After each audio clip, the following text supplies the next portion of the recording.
Coming up, falling in love with fictional characters. Yes, plush toys, cosplay figures that are not real, anime figures, whatever there might be.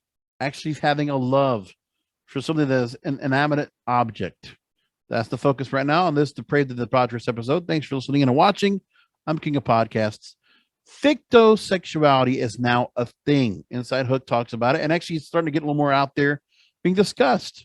So we're going to bring that stuff right now here on the program. Yes, thousands of people are involved in fictosexual relationships with made-up partners. And right now, if you're looking on screen, you're seeing a picture of Akihiko Kondo. He's one of thousands involved in fictosexual relationships. So that anime figure, that plush toy he's holding on to, is someone he's in a relationship with.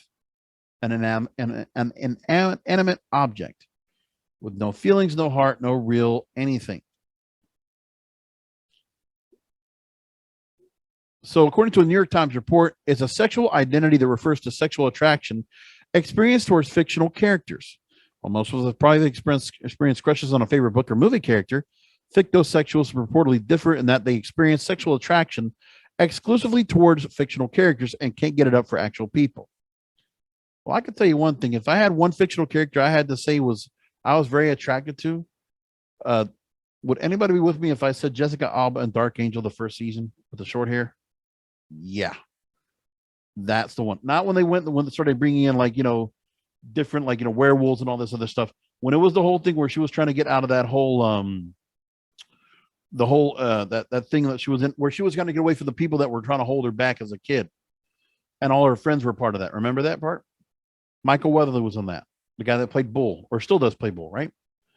Was the guy that was part of that whole thing. I remember that story because she was beautiful. But oh my goodness, wow. That's 20 years ago, too, by the way. God, it's been forever. Dark Angel. There you go. Now, in these relationships, which are particularly popular in Japanese culture, but it's starting to become a thing now in the States, because we have people that are very much attracted to anime characters. And that's where cosplay is so popular now, of being dressed up in anime characters because they're so sexualized. And that's part of the thing where these Japanese people or these Japanese guys are into the girls they see in anime and hoping that the girls will dress or look that way for them. And if they don't, it's this think about what these animated looking characters look like that they wish would be real life. What can you say? Now, some Japanese people will actually spend money on one's fictional beloved by way of merchandise designed to tap into the fictosexual market. Hotels offer special packages, including spa treatments, elaborate meals for people celebrating with a fictional object of their affections. Did I just read that right? You can go to a hotel, get a special package, spa treatments, and elaborate meals. I'm sorry.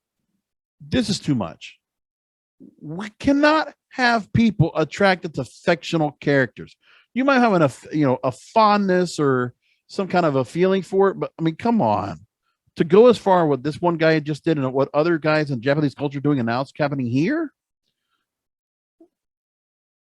So a researcher with the University of Paris, Nanterre, talked to the New York Times and said, quote, to the general public, it seems indeed foolish to spend money, time, and energy on someone who isn't even alive. But for character lovers, the practice is seen as essential, makes them feel alive, happy, useful, and part of a movement with higher goals in life. But you got to ask, I mean, how far is this going on here for? It can't be healthy. I'm sorry, it just can't be healthy. Fictosexuals go as far as to make the relationships unofficially official, tying the knot with their fictional partners. As we talk about the Japanese man, Akihiko Kondo going viral, marrying a made-up pop singer named Hatsune Miku back in 2018. He dedicated himself to raising awareness of fictosexuality, respecting other people's lifestyles. Listen, I'm all about respecting people's lifestyles. But it's because of the fact that you're being denied a chance, or you just never took the chance of being with an actual living being. Not, by the way, no bestiality. I'm not talking about that either. Living and breathing humans, not animals. I do not condone. But if you're not able to go ahead and have a relationship or any kind of connection to a living, breathing human being, don't like you, and it doesn't matter. I mean, that You're talking about you've exhausted all possible options. Now you're going to marry, in quotes, finger quotes, a made up pop singer. It's amazing. I just, I'm sorry, I'm kind of just bewildered here on that story. Fictosexuality. I want to pull up the story from the New York Times and see if they had anything else that was brought up about it, unless I get a paywall. So here's another picture of this fictional character, as we mentioned, right? And look at that. The pictures are amazing. Look at these pictures right here.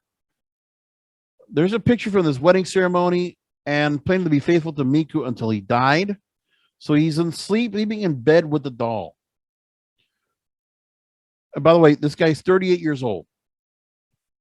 Now, that's one thing as a child to have an affiliation with a doll. But this right here, you know, I mean, I don't want to judge the guy, but I would hope that maybe he had found love, inspiration, and solace with somebody that actually is real life.